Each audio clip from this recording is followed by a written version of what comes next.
É com alegria e satisfação que cumprimentamos os nossos amigos e irmãos do portal Escola Dominical com a gloriosa paz de nosso Senhor e Salvador Jesus Cristo. Estamos dando início a mais uma pré-aula, esta ferramenta que o portal Escola Dominical disponibiliza no início da semana para que os irmãos possam melhor preparar a sua aula da Escola Bíblica Dominical. Leiam a revista das lições bíblicas, assistam a esta pré-aula, leiam o texto de apoio em que se baseia esta pré-aula, que nós publicamos no portal Escola Dominical, portalebd.org.br. Vejam outros textos de apoio que nós disponibilizamos também no site do portal Escola Dominical. Ouçam as leituras diárias, breves comentários em áudio dos textos sugeridos às lições bíblicas, que também nós publicamos no site do portal Escola Dominical, que servirá não apenas para o irmão estudar a lição, mas também como um momento devocional. Se tiverem alguma dúvida, cadastrem-se no site do portal Escola Dominical e coloquem a sua pergunta na sala dos professores do portal Escola Dominical. O cadastro é gratuito e nós temos visto uma subutilização da sala dos professores. As pessoas preferem fazer perguntas no canal do YouTube, mas é melhor lá na sala dos professores, porque muitas vezes não teremos condição de responder aqui no canal do YouTube. Acessem também as redes sociais do portal Escola Dominical. O Facebook, facebook.com/portal Escola Dominical. O Twitter, @ebdportal. Lá nós colocamos dezenas de links, de textos de apoio, slides e videoaulas de todas as faixas etárias, inclusive de outros currículos da Escola Bíblica Dominical. E se ainda tiverem alguma dúvida ou quiserem sedimentar o estudo da lição, os irmãos são convidados a assistir à transmissão ao vivo aqui no nosso canal do YouTube da aula do estudo preparatório dos professores e amigos da Escola Bíblica Dominical da Igreja Evangélica Assembleia de Deus, Ministério do Belém, na sede aqui em São Paulo, onde interativamente os irmãos poderão elucidar as suas últimas dúvidas. Esta aula é transmitida ao vivo às 19 horas, horário de Brasília. E se o irmão estiver aqui em São Paulo ou nas imediações, o irmão é convidado a participar da reunião, que começa às 18h30 com oração, e é aberto a todos os que amam o estudo da Palavra de Deus. Mas não deixem de comparecer à Escola Bíblica Dominical. A Escola Bíblica Dominical ocorre quando a igreja local se reúne. Como diz o pastor Antônio Gilberto, é o povo do Senhor, na casa do Senhor, no dia do Senhor, estudando a Palavra do Senhor. Neste primeiro trimestre de 2018, nós estamos estudando o tema A Supremacia de Cristo, Fé, Esperança e Ânimo na Carta aos Hebreus. O nosso comentarista é o pastor José Gonçalves, presidente das Assembleias de Deus em Água Branca, no estado do Piauí, presidente do Conselho de Doutrina da Convenção Estadual das Assembleias de Deus no Piauí e membro do Conselho de Apologética da Convenção Geral das Assembleias de Deus, a nossa CGADB. E hoje estaremos estudando a lição de número 9, Contrastes na Adoração da Antiga e Nova Aliança. Hoje estaremos estudando o capítulo 9 da Epístola aos Hebreus. Esse trimestre é um trimestre bíblico e nós estamos estudando a Epístola aos Hebreus. Na lição passada, nós vimos que o autor da carta aos Hebreus mostra que o pacto firmado em Jesus Cristo, a aliança firmada por Jesus Cristo, que é chamada na Bíblia de Novo Concerto, de Novo Testamento ou de Nova Aliança, é superior ao antigo concerto, à antiga aliança, que é o nome dado ao pacto firmado entre Deus e Israel no Monte Sinai. Nós vimos que o autor aos Hebreus mostrou que o profeta Jeremias, no capítulo 31, traz uma promessa de Deus de que ele faria um novo concerto com a casa de Israel e a casa de Judá. E se Deus fala num novo concerto, é porque aquele concerto do Monte Sinai havia se tornado velho. E o que é velho, diz o autor aos Hebreus, está perto de acabar. Prosseguindo este argumento, o autor aos Hebreus agora vai fazer um contraste, uma comparação entre o culto estabelecido na lei e o culto que agora era praticado pelos cristãos, pelos salvos, na pessoa de nosso Senhor e Salvador Jesus Cristo. Ele já mostrou que a aliança é superior, porque se não fosse assim, Deus não teria dito que iria fazer um novo concerto. O autor aos Hebreus também já havia dito que no novo concerto a lei de Deus seria escrita nos corações e não em tábuas de pedra. E aí nós usamos também daquela comparação feita pelo apóstolo Paulo lá em 1 Coríntios, né? Aliás, em 2 Coríntios, no capítulo 3. Agora, o próprio autor da carta aos Hebreus, ele vai, utilizando-se das ordenanças do culto que foram estabelecidas na lei de Moisés, mostrar que existe um contraste, existe uma diferença entre a antiga aliança e a nova aliança.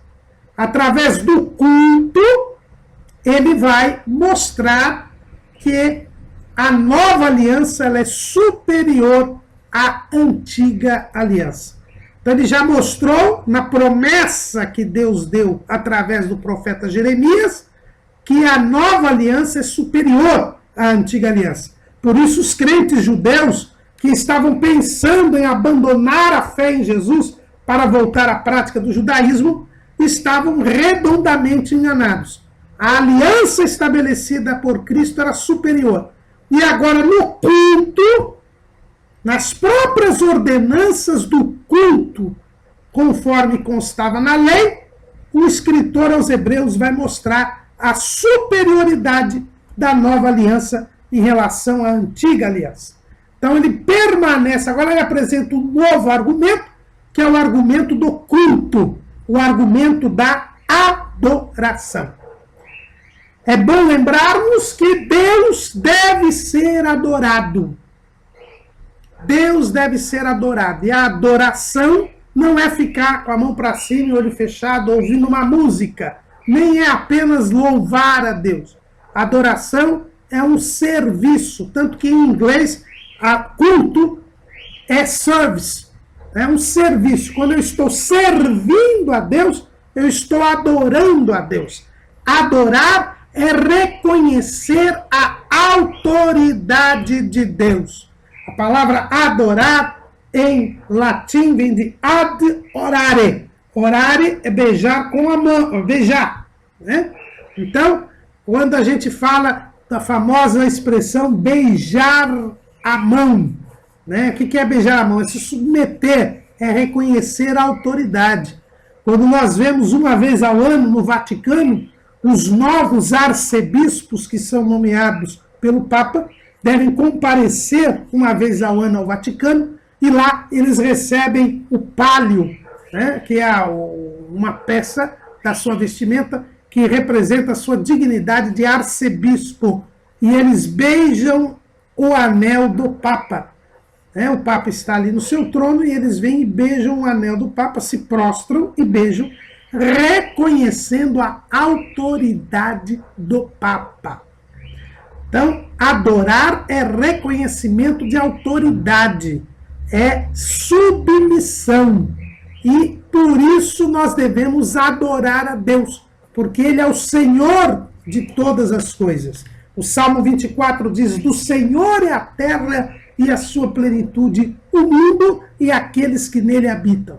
E agora, nós vamos ver, por isso, devemos adorar a Deus. Adão e Eva, quando foram expulsos do paraíso, eles ensinam seus filhos a adorar a Deus, a reconhecer a soberania divina, o senhorio divino.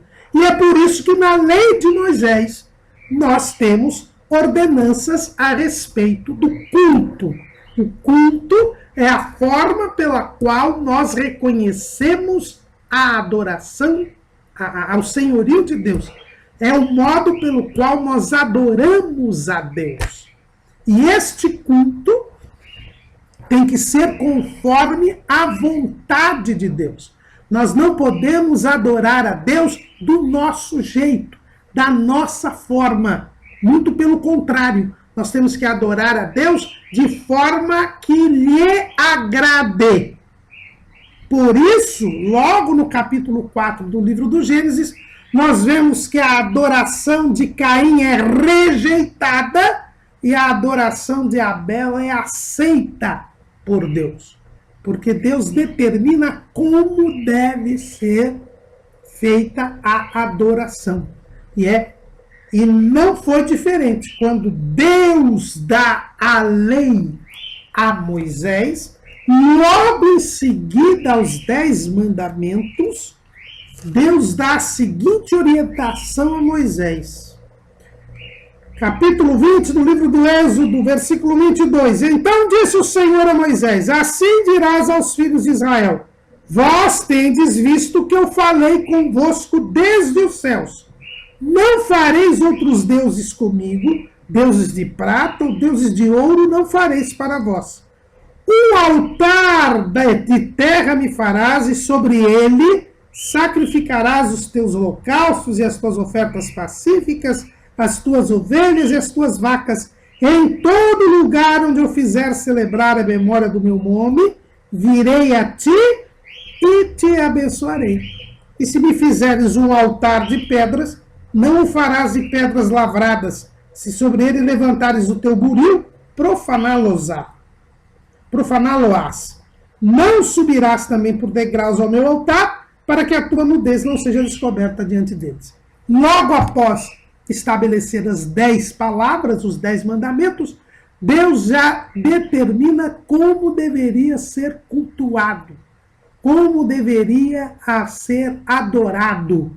Ele já estabelece normas para o altar. E depois, quando Moisés sobe para o monte, onde vai ficar 40 dias, ele estabelece a construção de um santuário onde seriam celebrados os rituais, as cerimônias de adoração. Lá em Êxodo capítulo 25, versículo 8 está escrito: e me farão um santuário, e habitarei no meio deles, conforme a tudo que eu te mostrar, para o modelo do tabernáculo e para modelo de todos os seus vasos, assim mesmo o fareis. Então, a lei tem uma determinação de culto, porque o homem deve adorar a Deus, e adorar a Deus do jeito que Deus quiser, da forma que Deus determinar, porque Deus é o Senhor, é Ele quem manda, e nós somos simplesmente seus servos. Então a lei possuía ordenanças de culto, e são estas ordenanças de culto da lei que serão agora comparadas com a nova aliança pelo autor aos Hebreus, para ele demonstrar a superioridade do culto cristão em relação ao culto judaico. Diz assim o autor aos Hebreus, capítulo 9 de Hebreus: ora, também o primeiro tinha ordenanças de culto divino e um santuário terrestre, porque um tabernáculo estava preparado. O primeiro, em que havia o candeeiro, a mesa e os pães à proposição, ao que se chama o santuário. Mas depois do segundo véu, estava o tabernáculo, que se chama o Santo dos Santos, que tinha o incensário do ouro e a arca do concerto, coberta de ouro todo em redor, em que estava um vaso de ouro, que continha o maná, e a vara de Arão, que tinha florescido e as tábuas do concerto, e sobre a arca os querubins da glória, que faziam sombra no propiciatório, das quais coisas não falaremos agora particularmente. O autor aos Hebreus, então, nos mostra que nas ordenanças do culto a Deus, na lei, estavam algumas determinações, algumas regras. A primeira é que a adoração deveria ser feita num santuário. Um santuário terrestre. Deus deu um modelo a Moisés e mandou que Moisés e o povo construíssem o tabernáculo. Tabernáculo é uma palavra que quer dizer habitação. Deus estaria no meio do povo no tabernáculo, num santuário terrestre. Este santuário terrestre era composto de 3 partes. A céu aberto ficava o pátio, ou o átrio, onde ficava ali o altar dos sacrifícios, onde todo israelita tinha acesso. Na parte coberta, e aqui o autor aos Hebreus está enfocando na parte coberta, que é propriamente a tenda da congregação, que é propriamente o tabernáculo, ele era dividido em 2 compartimentos, diz o autor aos Hebreus. O primeiro compartimento, que é o lugar santo, que ele chama aqui de santuário. Veja bem, santuário, porque é um lugar separado. É uma habitação separada para servir a Deus. Havia o primeiro compartimento, que é o lugar santo, onde só tinham acesso os sacerdotes, que nós já vimos que são os filhos de Arão.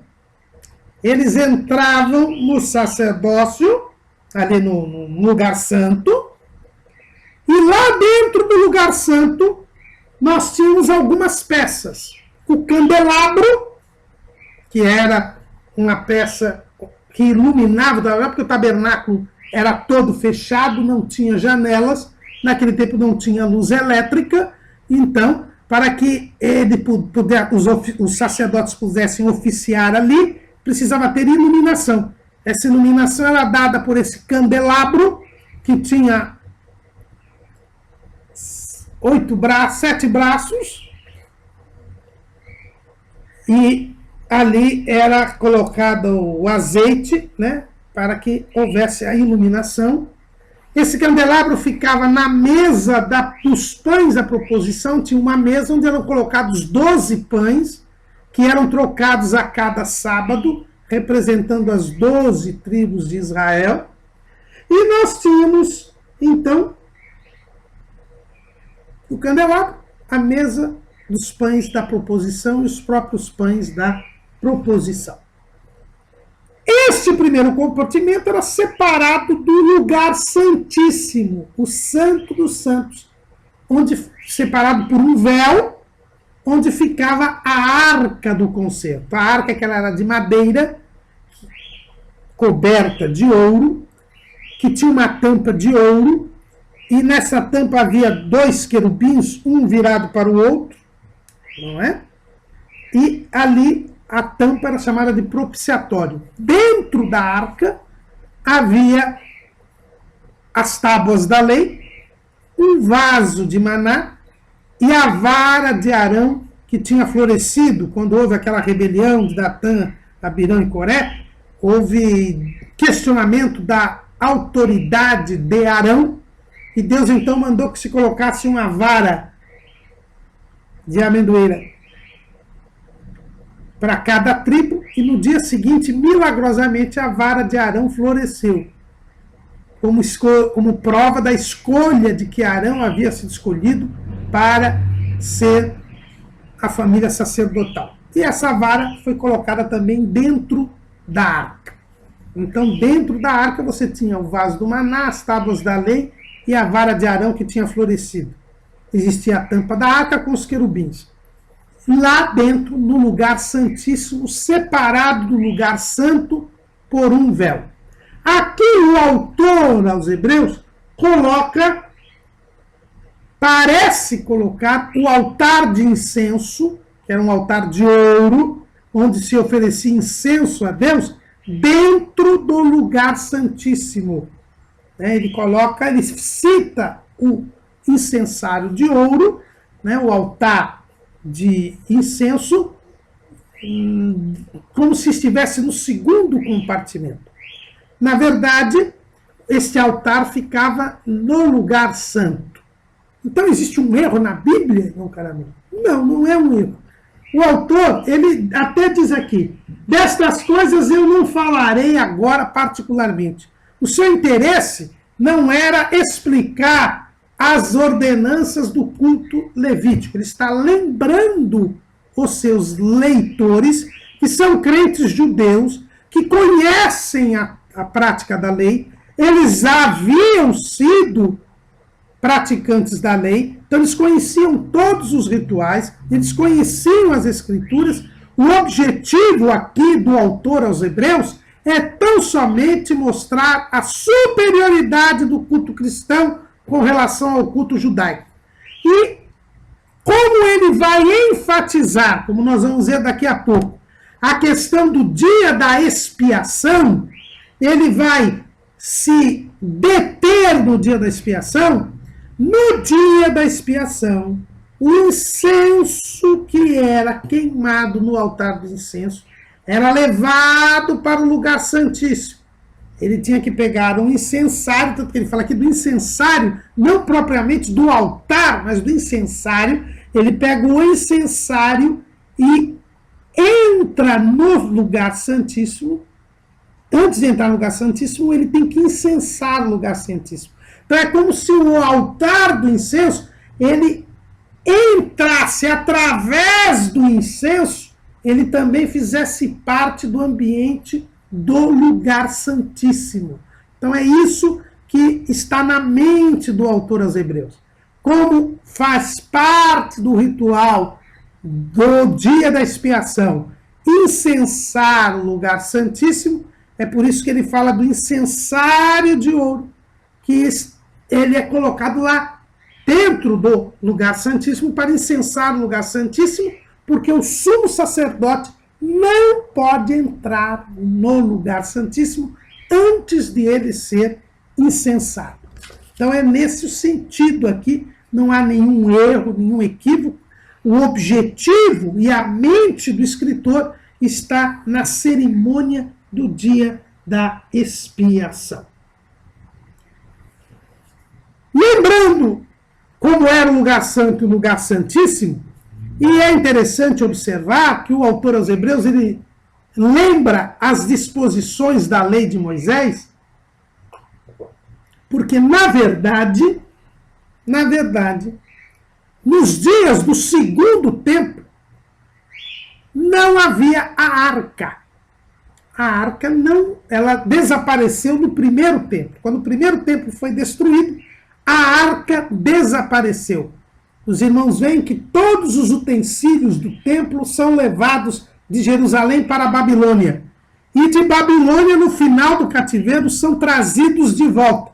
Mas não há menção à arca. A arca desapareceu. E no segundo templo não tinha arca, porque não fizeram uma nova arca.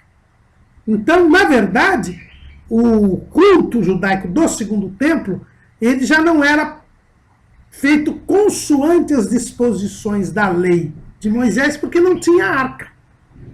Por isso o autor aos Hebreus faz esta lembrança. E aí, após fazer esta recordação do que havia no lugar santo, do que havia no lugar santíssimo, o autor aos Hebreus lembra que no lugar santo tinham acesso todos os sacerdotes. O sacerdote ia para dentro do lugar santo para trocar os pães da proposição, para manter acesas as lâmpadas do candelabro, para oferecer incenso no altar de incenso. Era esse o trabalho dos sacerdotes no lugar santo. Eles tinham turmas e, normalmente, pelo número de sacerdotes, o sacerdote entrava no lugar santo uma vez na vida. Né? Davi, antes de construir o templo, mas ele organizou o serviço, que seria o serviço do templo, ele dividiu os sacerdotes em 24 turmas. E cada turma oficiava meio mês, porque os calendários judaicos têm 12 ou 13 meses, e normalmente 12 meses, só quando o ano é bissexto tem 13 meses, e cada turma, se são 24, oficiava meio ano, meio mês. E normalmente o sacerdote, durante a sua vida, só conseguia oficiar no lugar santo uma única vez. Foi o que aconteceu com Zacarias. Zacarias, o pai de João Batista. Quando a gente abre a Bíblia lá em Lucas, no capítulo 1, nós encontramos o seguinte, versículo 5. Existia no tempo de Herodes, rei da Judéia, um sacerdote chamado Zacarias, da ordem de Abias, e cuja mulher era das filhas de Arão, e o seu nome era Isabel. E eram ambos justos perante Deus, andando sem repreensão em todos os mandamentos e preceitos do Senhor. Versículo 9. Segundo o costume sacerdotal, coube-lhe em sorte entrar no templo do Senhor para oferecer o incenso. Então, ele foi sorteado. Deve ter sido a única vez em todo o seu tempo de ministério, porque os sacerdotes eles serviam dos 25 aos 50 anos. Então vejam bem, era dos 25 aos 50 anos, normalmente servindo meio mês por ano e havendo sorteio para oferecimento de incenso, que era 2 vezes por dia, por causa do sacrifício contínuo. Então, havia muito mais do que 50 sacerdotes, aliás, do que 30 sacerdotes, né, porque eram 2 sacerdotes por dia durante 15 dias, e havia muito mais de 30 sacerdotes, e eles eram sorteados para ir oferecer incenso. Então, normalmente, o sacerdote, uma única vez na vida, ele era sorteado, né, para oferecer incenso. Foi o que aconteceu aqui com Zacarias, porque eram 24 turmas de sacerdotes. Então, o escritor aos Hebreus, ele diz, olha, os sacerdotes todos podiam entrar e servir no lugar santo. Mas no lugar santíssimo, só se permitia a entrada do sumo sacerdote uma vez ao ano, no chamado Dia da Expiação, que até hoje é uma das principais datas religiosas dos judeus. Hoje eles chamam o Dia do Perdão, o dia do Yom Kippur, quer dizer, o Dia do Perdão. O sumo sacerdote entrava uma vez só no lugar santíssimo. E este lugar santíssimo era no tabernáculo, porque só se podia exercer o culto no tabernáculo, neste santuário terrestre. É o que a gente vê lá em Deuteronômio, capítulo 12. Em Deuteronômio, capítulo 12, nós encontramos o seguinte: estes são os estatutos e os juízos que tereis cuidado em fazer na terra que vos deu o Senhor Deus de vossos pais, para possuir todos os dias que viverdes sobre a terra. Totalmente destruirei todos os lugares onde as nações que possuireis serviram os seus deuses, sobre as altas montanhas, sobre os outeiros, debaixo de toda árvore verde. E derribareis os seus altares e quebrareis as suas estátuas, os seus bosques queimareis a fogo, e abatereis as imagens esculpidas dos seus deuses, e apagareis o seu nome daquele lugar. Assim não fareis com o Senhor, para com o Senhor vosso Deus. Mas o lugar que o Senhor vosso Deus escolher de todas as vossas tribos, para ali pôr o seu nome, buscareis para a sua habitação, e ali vireis, e ali trareis os vossos holocaustos, os vossos sacrifícios, os vossos dízimos, e a oferta alçada da vossa mão, e os vossos votos, e as vossas ofertas voluntárias, e os primogênitos das vossas vacas e das vossas ovelhas. E ali comereis perante o Senhor vosso Deus, e vos alegrareis em tudo em que poreis a vossa mão, vós e as vossas casas, no que abençoar o Senhor teu Deus. Então Deus determinou que haveria um lugar onde ele seria adorado. Esse lugar era o santuário terrestre, que era o tabernáculo, que era móvel, depois se tornou fixo quando Salomão construiu o templo, e quando esse templo foi destruído, quando Zorobabel voltou, ele construiu o templo no mesmo lugar, porque o lugar que Salomão escolheu o templo foi o lugar escolhido por Deus. Quando houve aquela praga e Davi foi fazer um sacrifício a Deus e viu um anjo com a espada ali na eira de Ornã, Jebuseu, ele comprou aquela eira e ali foi feito sacrifício, a ira de Deus se aplacou e ali ficou estabelecido que era o lugar que Deus havia escolhido para construir o templo. Tanto que quando Davi quis construir o templo, Deus não o permitiu construir, mas concordou com a construção e com o local da construção. É por isso que os judeus hoje não fazem sacrifícios, não seguem o culto. Por quê? Porque só pode ser feito lá, naquele local onde hoje estão as duas mesquitas, o Domo da Rocha e a mesquita de Al-Aqsa. Então, o judeu, ele quer construir um novo templo, mas tem que ser no lugar escolhido por Deus. E vai ser construído. Como aquelas mesquitas vão desaparecer, não sei. Mas que vão desaparecer, vão, porque ali será erguido o terceiro templo. A Bíblia diz que haverá o terceiro templo. E o judeu só constrói o templo ali. É por isso que esse templo de Salomão, construído aqui na cidade de São Paulo, é um falso templo. Muitos judeus se insurgiram e com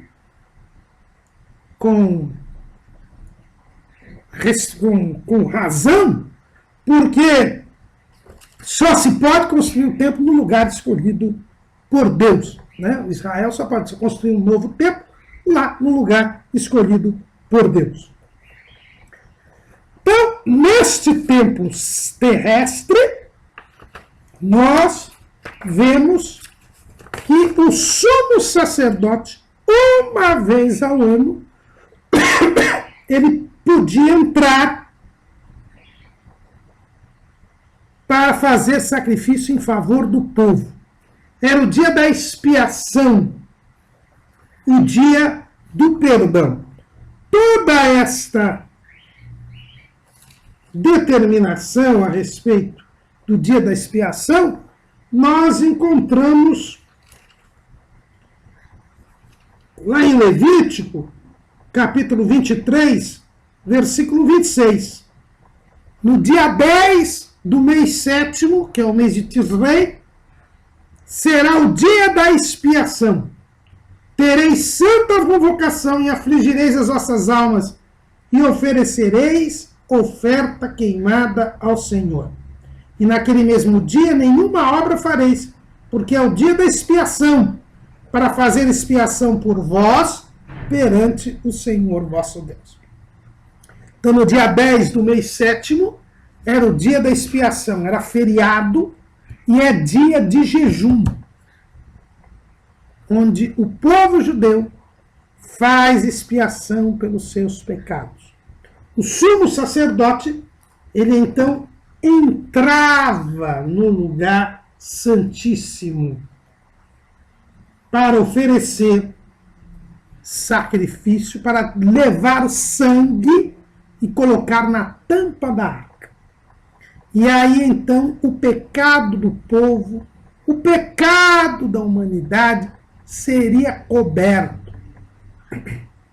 Mas para entrar ali, naquele lugar,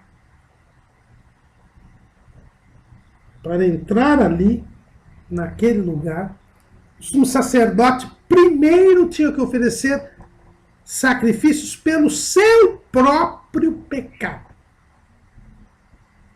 Depois ele oferecia sacrifício pelo pecado do povo. Aí ele pegava incenso, o altar do incenso, e incensava o lugar santíssimo, que era separado pelo véu. Ele colocava o incensário lá, colocava a mão no incensário ali, o véu, dentro do véu, incensava, e então ele entrava sozinho, ele entrava no lugar santíssimo e lá colocava sangue sobre a tampa, sobre o propiciatório que é a tampa da arca, cobrindo com sangue a tampa da arca. Todo esse ritual os irmãos encontram no capítulo 16 do livro de Levítico. Nós não vamos lê-lo aqui, mas os irmãos podem verificar que no capítulo 16 do livro de Levítico diz todo o ritual que Arão deveria seguir, e Arão e os sumos sacerdotes, neste dia. E é este fator que vai ser levado em conta pelo escritor aos Hebreus. O que o escritor aos Hebreus retira de toda esta tipologia do dia da expiação? Em primeiro lugar, que para entrar no lugar santíssimo, que é a presença de Deus, porque a arca representava a presença de Deus no meio do povo, o sumo sacerdote só poderia fazê-lo uma única vez ao ano. Havia um véu separando o lugar santo do lugar santíssimo.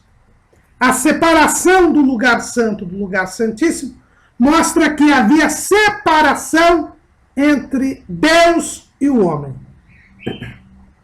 Mesmo o homem escolhido para oferecer sacrifícios em favor do povo não tinha acesso a Deus. E a primeira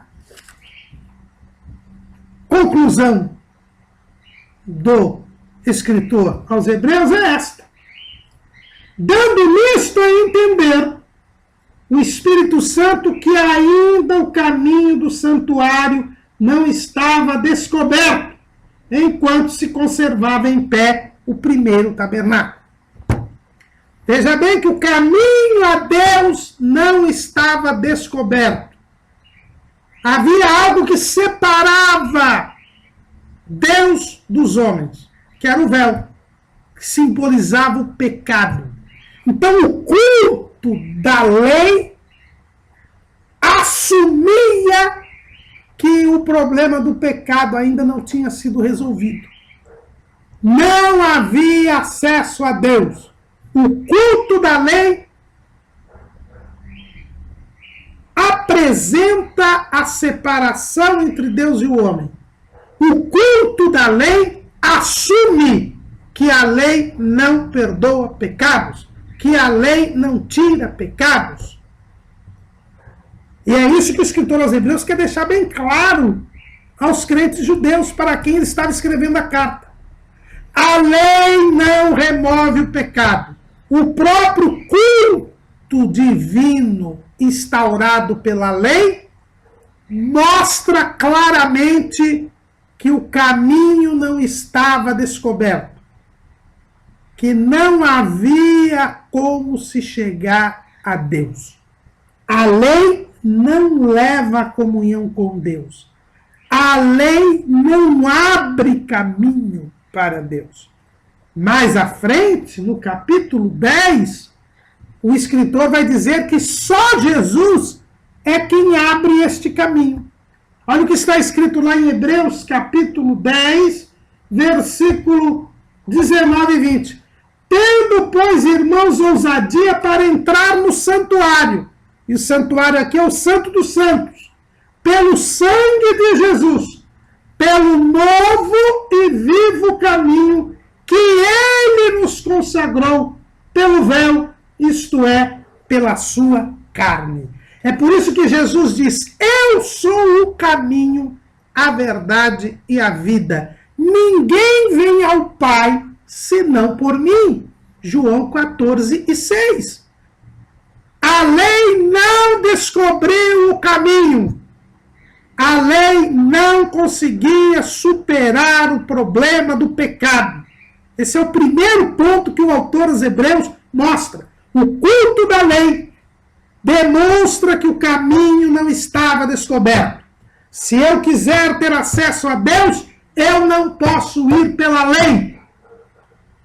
Porque só uma vez ao ano, e não sem sangue, diz o autor aos Hebreus,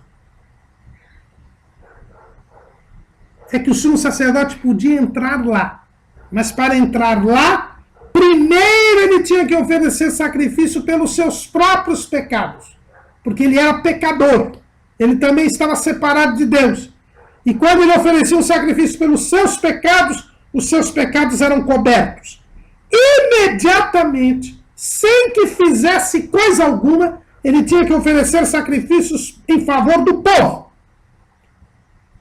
E levar este sangue até a tampa da arca.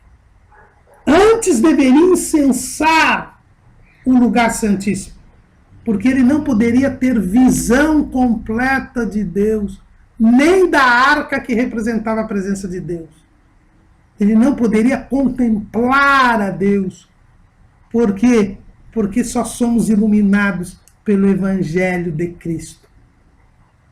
E ele então entrava ali, colocava o sangue na tampa da arca e se retirava. E enquanto isto, o povo aguardava ansiosamente, porque se o sumo sacerdote estivesse em pecado, ele seria fulminado. Não tinha nenhuma corda, irmãos. Esse negócio de ter uma corda, porque se ele morresse, tirasse, não tem nada disso. E nunca aconteceu do sumo sacerdote morrer porque ele tinha se expiado antes. E, portanto, ele estava em condições de entrar e, de forma rápida, temporária e passageira, estar diante da presença de Deus para aplacar a ira de Deus e cobrir o pecado do mundo. Ele diz então que o Espírito Santo nos dá a entender que o caminho do santuário não estava descoberto. E aqui nós já temos um contraste entre a antiga aliança e a nova aliança. Na nova aliança, o Espírito Santo está em nós. O sacerdote não podia estar na presença de Deus. Para entrar lá uma vez ao ano e para aplacar a ira de Deus, ele precisava oferecer sacrifício por si e pelo povo. Mas na nova aliança, o Espírito Santo nos dá a entender: Deus está em nós. Nós estamos em Deus e Deus está em nós. E ainda nos faz entender por que dos rituais da antiga aliança. É um culto diferente. É um culto em que Deus está em nós. Nós hoje somos o templo do Espírito Santo. Nós somos morada de Deus em Espírito. Olha que diferença, irmãos. O sumo sacerdote escolhido por Deus, os sacerdotes privilegiados que podiam entrar no lugar santo, não podiam entrar no lugar santíssimo. E o sumo sacerdote só podia fazê-lo uma vez ao ano e não sem sangue. E agora nós que servimos a Deus, o Espírito Santo nos faz entender o porquê daqueles rituais. Porque o Espírito Santo habita em nós. O sumo sacerdote fazia uma visita a cada ano ao lugar santíssimo. E agora nós somos habitação de Deus. É o que disse Jesus lá em João, capítulo 16. Aliás, capítulo 14. Versículo 16. E eu rogarei ao Pai, e ele vos dará outro Consolador, para que fique convosco para sempre. O Espírito de verdade, que o mundo não pode receber, porque não o vê, nem o conhece. Mas vós o conheceis, porque habita convosco e estará em vós. Nós somos templo do Espírito Santo. O Espírito Santo testifica com o nosso espírito que somos filhos de Deus. Nós agora somos templo, morada de Deus em espírito. Olha que grande diferença entre a antiga aliança, onde o sumo sacerdote fazia uma visita e com todas as restrições, uma vez ao ano, à presença de Deus. E agora a presença de Deus está em nós de forma permanente. O escritor aos Hebreus continua dizendo o seguinte, olha, que é uma alegoria para o tempo presente, em que se oferecem dons e sacrifícios que, quanto à consciência, não podem aperfeiçoar aquele que faz o serviço, consistindo somente em manjares e bebidas e várias abluções e justificações da carne, impostas até o tempo da correção. Os sacerdotes, para entrar no lugar santo, antes eles tinham que passar pela pia de bronze, se lavar e trocar as vestes e entrar no lugar santo. Nos dias em que o escritor aos Hebreus escreveu esta carta, havia uma série de costumes judeus de purificação. Aquele tanque de Betesda, onde Jesus curou aquele paralítico, é, na verdade, o local onde ficavam ali muitas pessoas junto, era um templo pagão, né? Onde as pessoas caíam na água ali, era o templo do deus Asculápio. Mas havia também um outro tanque, o tanque de Siloé, onde Jesus curou aquele cego, que eram locais onde as pessoas se purificavam para entrar no templo. Havia uma mania de purificação. Essa mania de purificação, né, esses tanques para se purificar, para que houvesse pureza ritual, para que as pessoas pudessem entrar no templo, essa preocupação com a pureza, vinha exatamente da determinação da lei de Moisés, de que os sacerdotes, para entrar no lugar santo, tinham que antes se lavar. Mas, embora eles se lavassem, trocassem as suas vestes, entrassem no lugar santo, eles não podiam entrar no lugar santíssimo. Porque aquelas cerimônias de purificação, sejam aquelas estabelecidas pela tradição, sejam aquelas estabelecidas na própria lei, elas não purificavam quanto ao pecado. Elas não tiravam o pecado. Por isso os sacerdotes não podiam entrar no lugar santíssimo. E nem mesmo o sumo sacerdote, que também se lavava para entrar no lugar santo, mas para entrar no lugar santíssimo, ele tinha que primeiro fazer um sacrifício para cobrir os seus próprios pecados. Porque as purificações, as abluções, as lavagens, elas não curavam o problema do pecado. Elas não tiravam o pecado do homem. Porque a lei não tira o pecado. Lá no primeiro milagre de Jesus, nós vemos este costume dos judeus de purificação.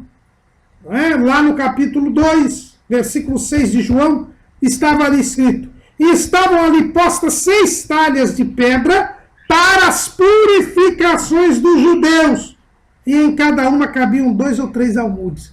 Os irmãos veem que mesmo nos lugares de festividade, você tinha isso. Inclusive, nós entendemos onde Pedro batizou. Pedro, os apóstolos, batizaram quase 3.000 almas no dia de Pentecostes. Não foi no Rio Jordão, porque eles estavam pregando no templo. ali perto, estou em Jerusalém. E onde essas pessoas foram batizadas?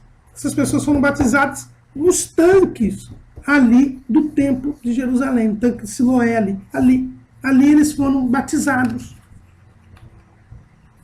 Porque eram tanques que as pessoas se imergiam para se purificar. As famosas mikveh, a mikvah. Mas diz o escritor aos Hebreus, todas essas purificações, todas estas cerimônias não tiravam o problema do pecado.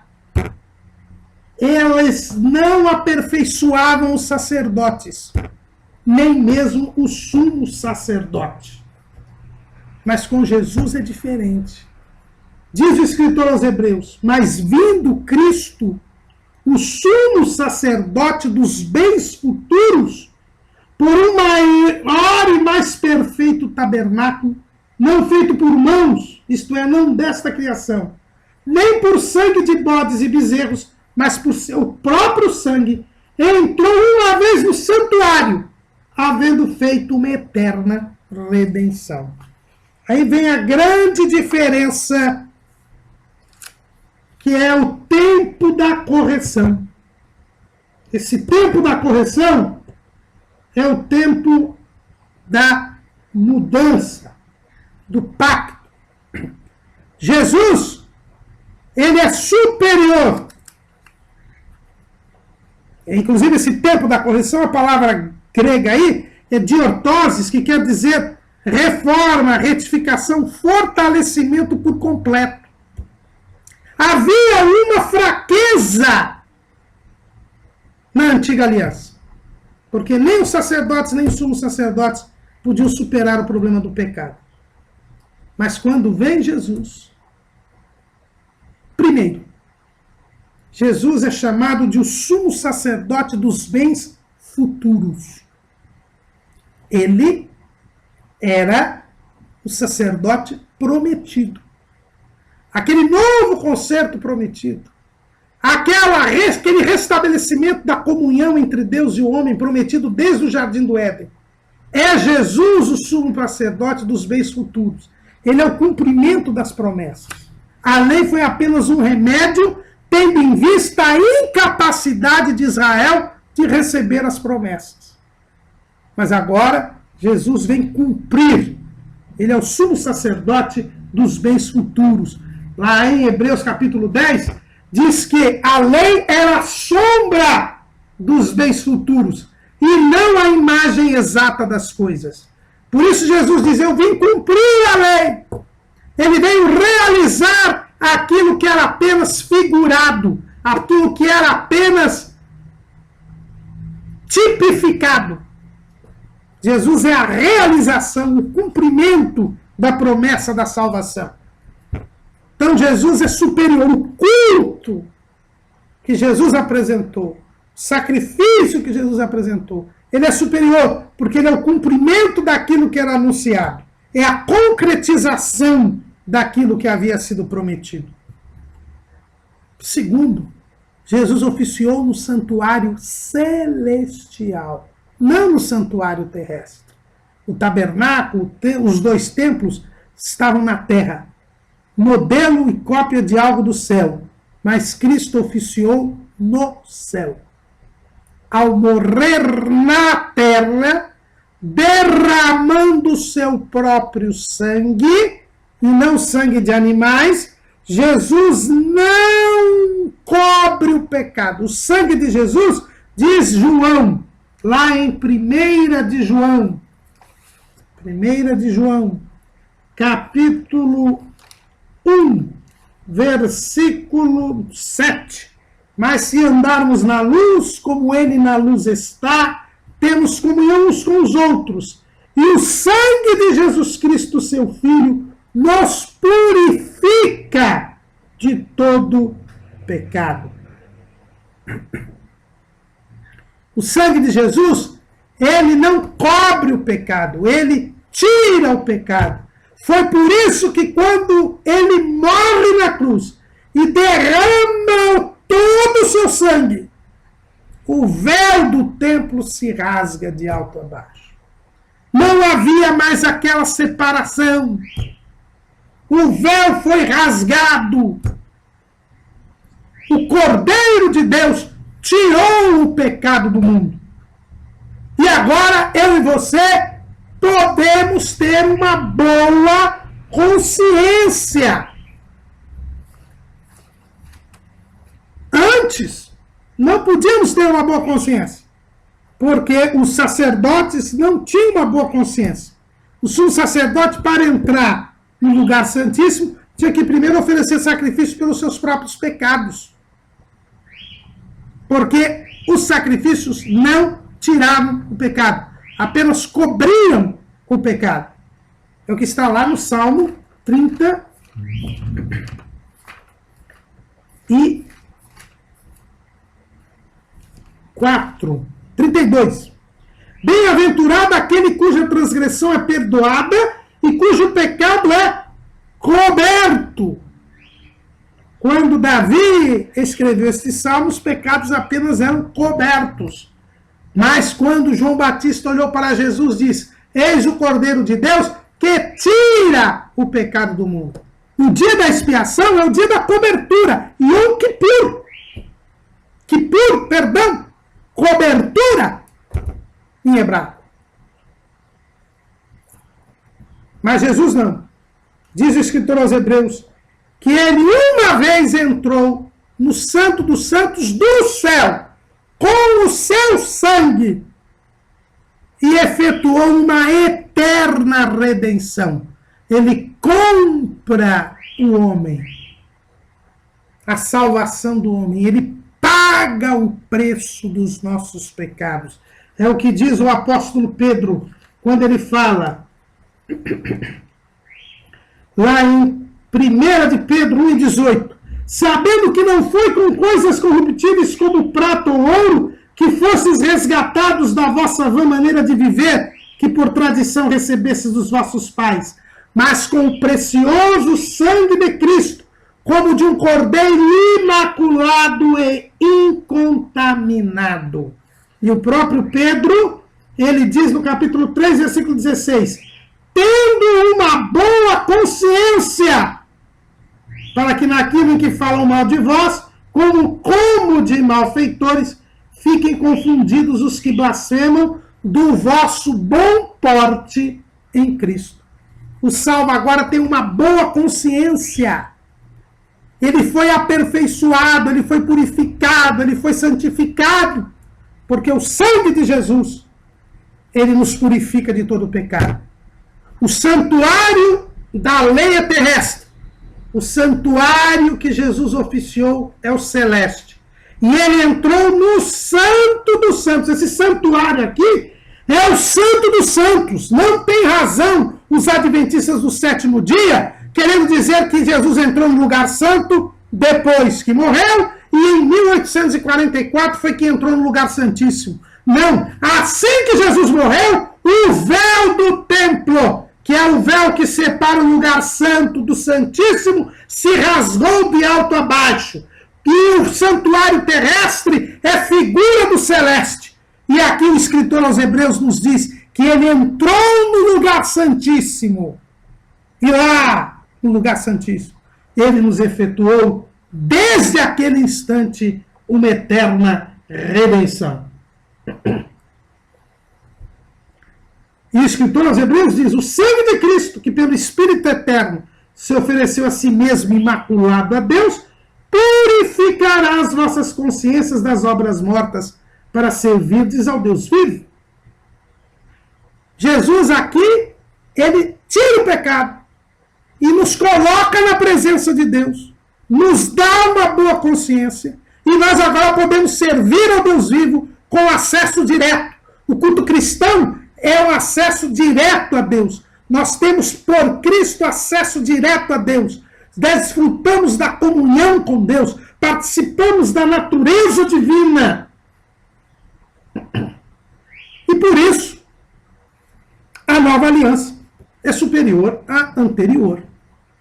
Porque agora nós temos acesso ao Pai, agora nós tivemos perdão pelos nossos pecados.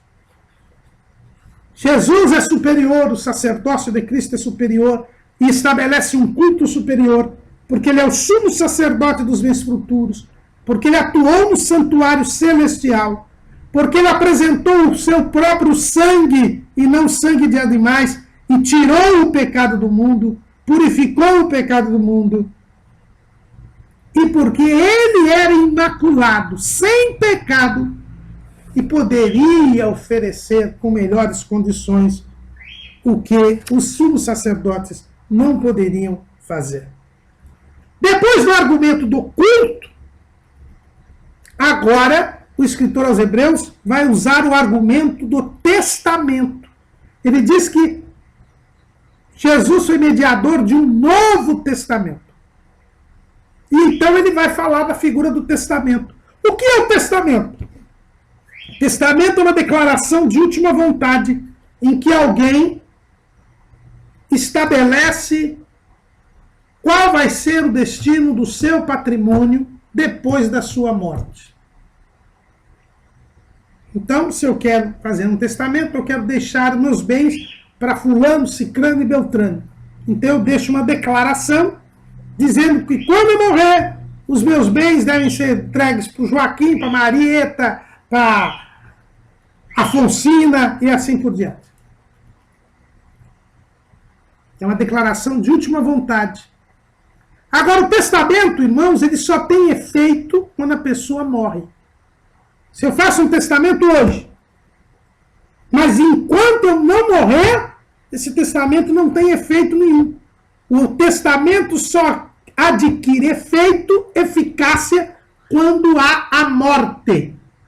E é isso que o escritor aos Hebreus está dizendo. Um testamento só vale quando há a morte. Quando há a morte.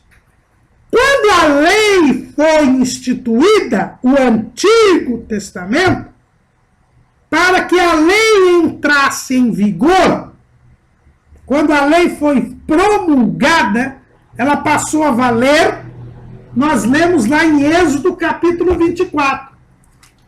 Em Êxodo capítulo 24, é dito o que aconteceu para que a lei valesse. Moisés desceu do monte,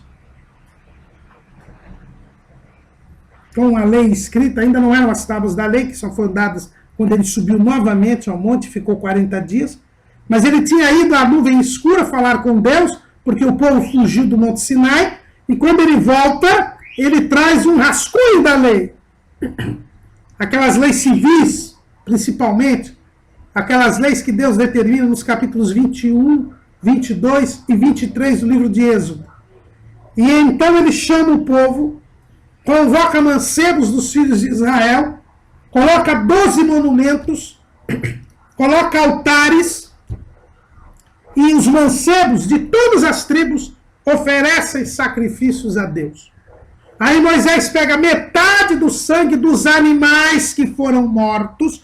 Veja bem, para a lei entrar em vigor, foi necessário que se matassem animais do sacrifício. Moisés pega metade do sangue, põe em bacias. E metade do sangue ele joga no altar. A metade do sangue que ele colocou nas bacias, ele coloca em plantas, né, os hisopes, e asperge sobre o povo. E aí, então, entra em vigor a lei. Para que a lei entrasse em vigor, houve o derramamento de sangue de animais, houve a morte dos animais, e o sangue foi espargido sobre o povo. Para que o Novo Testamento entrasse em vigor, Jesus derramou o seu sangue na cruz do Calvário. Então, ambos os testamentos entraram em vigor depois da morte. Só que o sangue dos animais que foi aspargido sobre o povo era incapaz de purificar o pecado do povo. Só cobriu o pecado do povo. E o povo, 40 dias depois, perde a sua condição de povo sacerdotal por causa do episódio do bezerro de ouro. Eram sacerdotes falhos, que não puderam sequer exercer mais o sacerdócio.